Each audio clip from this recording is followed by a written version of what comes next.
Você sabia que existia um império que sobreviveu a cruzadas, invasões bárbaras, peste, cismas religiosos, guerras civis e até ao avanço implacável dos turcos otomanos, durante nada menos que 1000 anos. Enquanto gigantes como Roma, Pérsia e Cartago foram reduzidos a poeira, o Império Bizantino teimava em permanecer de pé, resistindo contra o inevitável. Como isso foi possível?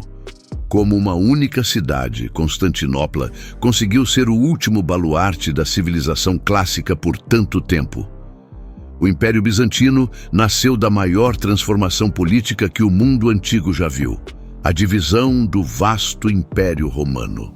No ano de 330 d.C., o imperador Constantino decidiu fundar uma nova capital, Constantinopla, estrategicamente posicionada entre a Europa e a Ásia. Essa cidade logo se tornou o novo centro de poder imperial. Mas o que poucos sabem é que o termo bizantino só foi usado muito tempo depois. Para seus habitantes, eles eram simplesmente romanos. Essa identidade romana não era apenas simbólica. As instituições, as leis e até o exército bizantino eram heranças diretas de Roma. O direito romano continuou a ser a base jurídica. As legiões foram adaptadas, mas os princípios táticos permaneceram vivos. O Senado, ainda que com menos poder, continuava a existir. E claro, o latim era a língua oficial do governo nos primeiros séculos. Porém, com o passar do tempo, uma transição cultural começou a acontecer. O grego, língua predominante no leste, começou a substituir o latim como idioma de administração e cultura. Aos poucos, a filosofia, a arte e a religião também ganharam um caráter mais oriental. Constantinopla se tornou um caldeirão cultural, onde o legado romano se fundia com tradições gregas, cristãs e até orientais. Essa fusão deu ao Império Bizantino uma identidade única. Eles eram herdeiros diretos de Roma, mas com uma capacidade de adaptação que Roma jamais conheceu. Essa flexibilidade cultural seria uma das principais razões para sua sobrevivência. Enquanto o Ocidente caía diante das invasões bárbaras, Bizâncio se reorganizava, aprendia com os erros e fortalecia suas defesas. E assim, ao longo dos séculos, o que começou como uma continuação de Roma, tornou-se algo novo, resiliente e incrivelmente duradouro. O Império Bizantino estava apenas começando sua jornada de 1000 anos. Se há um símbolo que representa a sobrevivência bizantina, esse símbolo são as muralhas de Constantinopla. Construídas durante o reinado de Teodósio II, no século V d.C., essas fortificações eram verdadeiras obras-primas da engenharia militar.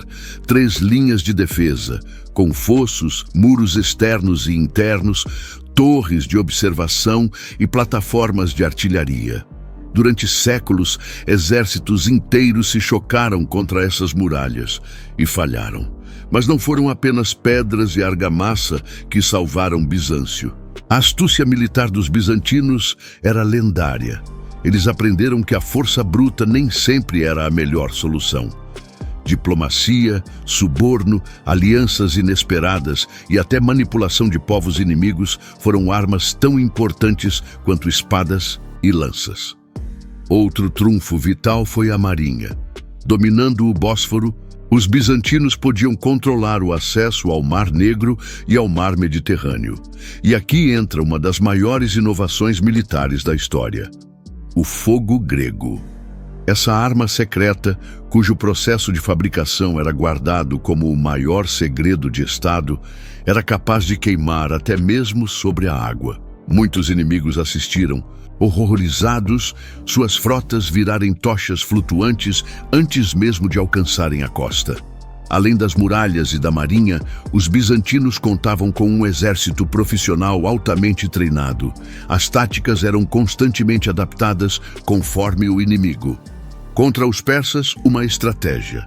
Contra os árabes, outra. Quando os turcos seljúcidas surgiram, os bizantinos mais uma vez se reinventaram. E mesmo quando derrotados, como após a catastrófica Batalha de Manzikert em 1071, o império não desapareceu. Eles recuavam, se reorganizavam e voltavam a lutar. A resiliência militar era uma marca registrada. Cada vez que os inimigos achavam que Bizâncio estava morto, ele ressurgia. No coração do Império Bizantino pulsava uma força muitas vezes subestimada: a fé cristã ortodoxa. Diferente de Roma, onde a Igreja e o Estado tinham conflitos constantes, em Bizâncio, o imperador era visto quase como um representante de Deus na terra. Isso dava ao trono uma aura de autoridade divina. Os imperadores bizantinos usaram a religião de maneira magistral para consolidar o poder. Quem ousava se rebelar contra o imperador era acusado não só de traição política, mas também de heresia.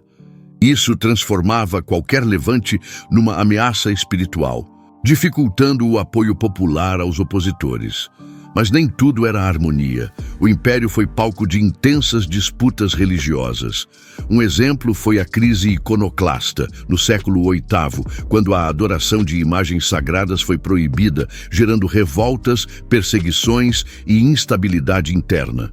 No entanto, após décadas de conflito, o império conseguiu restaurar a veneração das imagens, reafirmando o poder da ortodoxia. A relação com o papado em Roma também era tensa. Diferenças teológicas e políticas culminaram no Grande Cisma do ano 1054, quando a Igreja Ortodoxa se separou oficialmente da Igreja Católica Romana. Essa divisão religiosa criaria rivalidades que durariam séculos. Mesmo assim, a religião continuava sendo um elemento de coesão social. As igrejas eram centros de encontro, ensino e até assistência social. Os grandes concílios, como o de Calcedônia, moldaram a doutrina e fortaleceram a identidade bizantina. A fé não era apenas uma crença, era uma ferramenta de poder, uma fonte de identidade e uma linha de defesa contra inimigos externos e internos. Enquanto o mundo ao redor mudava, a ortodoxia bizantina ajudava a manter o império unido. Pelo menos por mais alguns séculos. O segredo da longevidade bizantina pode ser resumido em uma palavra: adaptação. Poucos impérios na história mostraram tanta capacidade de se reinventar diante das adversidades. Politicamente, Bizâncio soube fazer reformas profundas. Um exemplo foi a reorganização das províncias em temas militares, que garantiu respostas mais rápidas a invasões. A moeda bizantina, o sólido de ouro, permaneceu uma das mais estáveis do mundo por séculos, permitindo o comércio e sustentando o tesouro imperial. Economicamente, Constantinopla era um verdadeiro centro comercial. Mercadores da Ásia, África e Europa se encontravam ali. O ouro fluía e, com ele, recursos para manter exércitos, fortificações e burocracias eficientes. Culturalmente, os bizantinos absorviam e reinterpretavam técnicas persas, conhecimentos árabes, filosofia grega, tradições romanas. Tudo era adaptado conforme as necessidades. Essa flexibilidade cultural e administrativa permitiu que o império se mantivesse relevante, mesmo quando geograficamente encolhia. Mas a resistência bizantina não era infinita. Após a Quarta Cruzada, em 1204, Constantinopla foi saqueada por exércitos cristãos ocidentais, um golpe devastador.